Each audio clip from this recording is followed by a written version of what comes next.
നമസ്കാരം, ഞാൻ നിങ്ങളുടെ സനിൽ പെരുന്തോട്ടത്ത്. പാരദീപ് ഫോസ്ഫേറ്റ്സ് ലിമിറ്റഡ് എന്ന കമ്പനിയുടെ ഇനീഷ്യൽ പബ്ലിക് ഓഫർ വന്നിരിക്കുകയാണ്. മെയ് 17 മുതൽ 19 വരെയാണ് ഈ ഇഷ്യൂ ഓപ്പൺ ആയിട്ടുള്ളത്. ഈ കമ്പനിയെക്കുറിച്ച് പറയുകയാണെങ്കിൽ നോൺ യൂറിയ ഫെർട്ടിലൈസർ നിർമ്മാണ കാര്യത്തിൽ ഇന്ത്യയിലെ ഏറ്റവും വലിയ മൂന്നാമത്തെ സ്വകാര്യ മേഖലാ കമ്പനിയാണ്. അതുപോലെ തന്നെ ഡൈ അമോണിയ ഫോസ്ഫേറ്റ് നിർമ്മാണ കാര്യത്തിൽ ഇന്ത്യയിലെ രണ്ടാമത്തെ ഏറ്റവും വലിയ നിർമ്മാണ കമ്പനിയുമാണ്.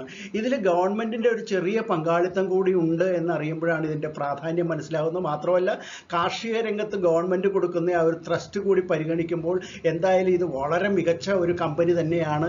നമുക്ക് അപ്ലൈ ചെയ്യാനായിട്ട് ഏറ്റവും മികച്ച ഒരു കമ്പനി തന്നെയാണ്. അപ്പോൾ ഇതിൻ്റെ ഈ വീഡിയോ നിങ്ങൾ വളരെ ശ്രദ്ധാപൂർവ്വം മുഴുവനും കാണണം. അതിനുശേഷം വേണം നിങ്ങളുടെ തീരുമാനമെടുക്കാനായിട്ട്.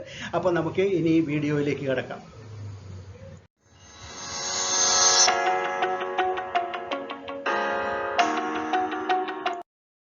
പാരദീപ് ഫോസ്ഫേറ്റ് ലിമിറ്റഡ് ഇത് 1981 ഒഡീഷയിലെ പാരദീപ് എന്ന സ്ഥലത്ത് രൂപം കൊണ്ട ഒരു കമ്പനിയാണ്.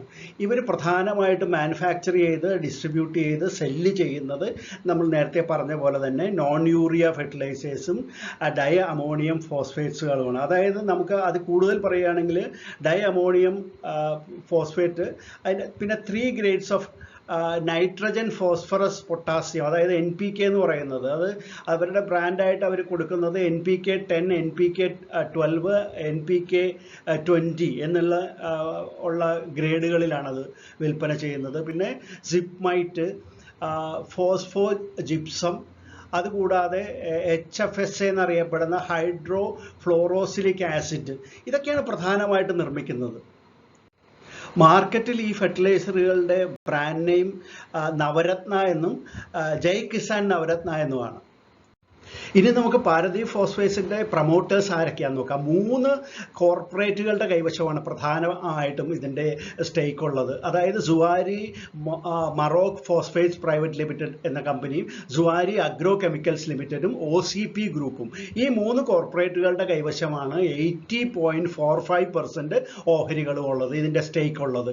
ബാക്കി 19.55% ഗവൺമെൻറ് ഓഫ് ഇന്ത്യയുടെ കൈവശമാണ്. അതായത് ministry of chemicals and fertilisers, ആ ഒരു ഡിപ്പാർട്ട്മെന്റ് വഴി ഗവൺമെന്റ് ഓഫ് ഇന്ത്യയുടെ കൈവശമാണ് 19.55% ഓഹരികളും. ഇതിൽ സുവാരി മറോക്ക് ഫോസ്ഫേറ്റ്സ് പ്രൈവറ്റ് ലിമിറ്റഡ് എന്നുള്ള കമ്പനി ഇപ്പോൾ ഓഫർ ഫോർ സെയിൽ വഴി 60,18,493 ഓഹരികൾ വിൽക്കുന്നുണ്ട് ഇതിൽ. അതോടൊപ്പം തന്നെ ഗവൺമെന്റ് ഓഫ് ഇന്ത്യ അവരുടെ കൈവശമുള്ള മുഴുവൻ ഓഹരികളും, അതായത് 19.55% ഓഹരികളും ഗവൺമെന്റ് ഓഫ് ഇന്ത്യയും ഇപ്പോൾ ഓഫർ ഫോർ സെയിലായിട്ട് വിൽക്കാനായിട്ട് തീരുമാനിച്ചിരിക്കുന്നത്. അതായത് ഗവൺമെൻറ് ഈ കമ്പനിയിൽ നിന്ന് പിന്മാറുന്നു. അതോടൊപ്പം തന്നെ ഇത് സ്വകാര്യ മേഖലയിലേക്ക് പൂർണ്ണമായിട്ടും സ്വകാര്യ മേഖലയുടെ നിയന്ത്രണത്തിലേക്ക് വരുന്നു. ഡിസ്ഇൻവെസ്റ്റ്മെൻറ്റ് ഗവൺമെൻറ് നടത്തുന്നു എന്നുള്ളതാണ് ഇതിലെ പ്രധാനപ്പെട്ട പോയിന്റ്. ഉൽപാദന പ്ലാന്റുകളുടെ കപ്പാസിറ്റി നോക്കുകയാണ്. ഈ കെമിക്കൽസ് നിർമ്മിക്കുന്ന കാര്യത്തിൽ ഡൈ അമോണിയം ഫോസ്ഫേറ്റും പിന്നെ NPK ഇത് രണ്ടും നിർമ്മിക്കുന്ന പ്ലാന്റിന് 1.40 മില്യൺ മെട്രിക് ടൺ പെർ ആനമാണ് അതിൻ്റെ കപ്പാസിറ്റി പറയുന്നത്. പിന്നെ സൾഫ്യൂരിക് ആസിഡ് നിർമ്മിക്കുന്ന പ്ലാന്റ് ഉണ്ട്. ആ പ്ലാന്റിന് 1.3 million metric ton per annum ആണ് അതിൻ്റെ കപ്പാസിറ്റി വരുന്നത്. പിന്നെ ഫോസ്ഫോറിക് ആസിഡ് ആണെങ്കിൽ 0.30 million metric ton per annum ആണ് ഇതിൻ്റെ കപ്പാസിറ്റി പറയുന്നത്. ഈ നിർമ്മിക്കുന്ന കെമിക്കൽസ് എല്ലാം തന്നെ ശേഖരിക്കുന്നതിന്, സ്റ്റോർ ചെയ്യുന്നതിനുള്ള കപ്പാസിറ്റിയുള്ള സ്റ്റോറേജ് ഫെസിലിറ്റി അവർക്ക് പാരദീപിൽ, ഒഡീഷയിലെ പാരദീപിൽ തന്നെ സംവിധാനങ്ങളുണ്ട്. പാരദീപ് ഫോസ്ഫേറ്റ് എന്നുള്ള ഈ കമ്പനിയുടെ ഡിസ്ട്രിബ്യൂഷൻ നെറ്റ്വർക്ക് നോക്കുകയാണെങ്കിൽ പ്രോഡക്ട്സ് 17 സ്റ്റേറ്റുകളിൽ അവർക്ക് അതിനുള്ള സംവിധാനമുണ്ട്. 11 റീജിയണൽ മാർക്കറ്റിംഗ് ഓഫീസുകളും 1324 സ്റ്റോക്ക് പോയിന്റ്സും ഉണ്ട്. അതുപോലെ തന്നെ ഡീലേഴ്സിൻ്റെ കാര്യം എടുക്കുകയാണെങ്കിൽ 4529 ഡീലേഴ്സും 60,257 റീറ്റെയിലേഴ്സും ഇവരുടെ ആ ഡിസ്ട്രിബ്യൂഷൻ നെറ്റ്വർക്കിൽ വരുന്നുണ്ട്. 1500 കോടി മാർക്കറ്റിൽ നിന്ന് ക്യാപിറ്റൽ റേസ് ചെയ്യുമ്പോൾ അതിൽ 1004 കോടി രൂപയും ഫ്രഷ് ഇഷ്യൂ ആണ്. ആ ഫണ്ട് കമ്പനി എന്ത് ചെയ്യാനാണ് ഉദ്ദേശിക്കുന്നത്? അതാണ് നമുക്ക് അറിയേണ്ട പ്രധാനപ്പെട്ട കാര്യം. അവരുടെ ഗോവയിൽ ഒരു ഫെസിലിറ്റി വരുന്നുണ്ട്, കമ്പനിയുടെ ഒരു പ്ലാന്റ് വരുന്നുണ്ട്. അതിൻ്റെ നിർമ്മാണത്തിലേക്കും അതിൻ്റെ വികസനത്തിനും വേണ്ടിയിട്ടാണ് പ്രധാനമായിട്ട് അവർ ഫണ്ട് ഉപയോഗിക്കുന്നത്. പിന്നെ കുറേ ഫണ്ട് അവർ റീപേയ്മെൻറ്റിന്, ഡെറ്റ്, അവരുടെ ഋണബാധ്യതകൾ തീർക്കുന്നതിന് വേണ്ടിയിട്ട് ഉപയോഗിക്കുന്നുണ്ട്. ബാക്കി ജനറൽ ആയിട്ടുള്ള കോർപ്പറേറ്റ് പർപ്പസസിന് വേണ്ടിയിട്ടും ഉപയോഗിക്കും. ഇനി കമ്പനിയുടെ ഫിനാൻഷ്യൽ കാർഡിലേക്ക് നോക്കുകയാണെങ്കിൽ വളരെ അധികം പ്രോത്സാഹജനകമായിട്ടുള്ളൊരു റിപ്പോർട്ടാണ് നമുക്കിവിടെ കാണാൻ സാധിക്കുന്നത്. ഇവരുടെ റവന്യൂ നോക്കുക, റവന്യൂ ഓരോ വർഷവും വർദ്ധിച്ചു വരുന്നത് നമുക്ക് കാണാൻ സാധിക്കും. 2019 4397.2 കോടി അവർ റവന്യൂ ഉണ്ടാക്കിയപ്പോൾ അവരുടെ ലാഭം വന്നത് 159 കോടി രൂപയാണ്. അതുപോലെ തന്നെ 2020 ഇവിടെ 4397 ആയിരുന്നെങ്കിൽ 2020 ആയപ്പോൾ 4227.8 കോടിയാണ് റവന്യൂ വന്നിരിക്കുന്നത്. ആ സമയത്ത് കമ്പനിയുടെ അറ്റാദായം 193.2 കോടിയായിട്ട് വർദ്ധിച്ചിട്ടുണ്ട്. 2021 5183.9 കോടിയായി റവന്യൂ വർദ്ധിക്കുന്നു. അവിടെ അതുപോലെ തന്നെ അവരുടെ ലാഭം 223.3 കോടിയായിട്ട് വർദ്ധിച്ചു വന്നിട്ടുണ്ട്. ഇനി നമുക്ക് ഡിസംബറിൽ അവസാനിച്ച അല്ലെങ്കിൽ 2021-22 ധനകാര്യ വർഷത്തെ 9 മാസത്തെ 3 ക്വാർട്ടറിലെ മാത്രം ഫലം നോക്കുകയാണെങ്കിൽ 5973.7 അവരുടെ റവന്യൂ വന്നിട്ടുള്ളത്. അതുപോലെ 362 കോടിയാണ്, 362.8 കോടിയാണ് ലാഭം വന്നിരിക്കുന്നത്. അപ്പോൾ ഇത് വളരെ പ്രോത്സാഹജനകമായിട്ടുള്ള, ഇതാണ് നമുക്ക് മാർജിൻ പെർസെൻറ്റേജ് കാണുന്നത്. വളരെ അധികം പ്രോത്സാഹജനകമായിട്ടുള്ള ഒരു റിപ്പോർട്ട് കാർഡാണ് ഫിനാൻസിൻ്റെ കാര്യത്തിൽ നമുക്ക് കാണാൻ സാധിക്കുന്നത്. 2021 വാല്യുവേഷൻസ് വെച്ച് നോക്കുകയാണെങ്കിൽ EPS 3.88 കമ്പനിക്കുള്ളത്. പിന്നെ PE റേഷ്യോ 10.05, 10.82 എന്നാണ് കാണിക്കുന്നത്. Return on net worth 12.22%, book value per share 31.76 രൂപയുമാണ് കമ്പനിയുടെ വാല്യുവേഷനായിട്ട് കാണിക്കുന്നത്. പിന്നെ നമ്മൾ നോക്കുകയാണെങ്കിൽ പിയർ കമ്പനിയുടെ കോമ്പറ്റീറ്റേഴ്സ്, മാർക്കറ്റിൽ ലിസ്റ്റ് ചെയ്തിട്ടുള്ള കോമ്പറ്റീറ്റേഴ്സ് നോക്കുകയാണെങ്കിൽ കോറമണ്ടൽ ഉണ്ട്, പിന്നെ ചെമ്പൽ ഫെർട്ടിലൈസേഴ്സ് ഉണ്ട്, ദീപക് ഫെർട്ടിലൈസേഴ്സ്. ഇങ്ങനെ 3 പ്രധാന കമ്പനികളാണ് ഇതിൻ്റെ പിയർ കമ്പനികളായിട്ട് മാർക്കറ്റിലുള്ളത്. നമുക്കിനി ഈ IPOയുടെ ഡീറ്റെയിൽസ് ഒറ്റനോട്ടത്തിലൊന്ന് പരിശോധിക്കാം.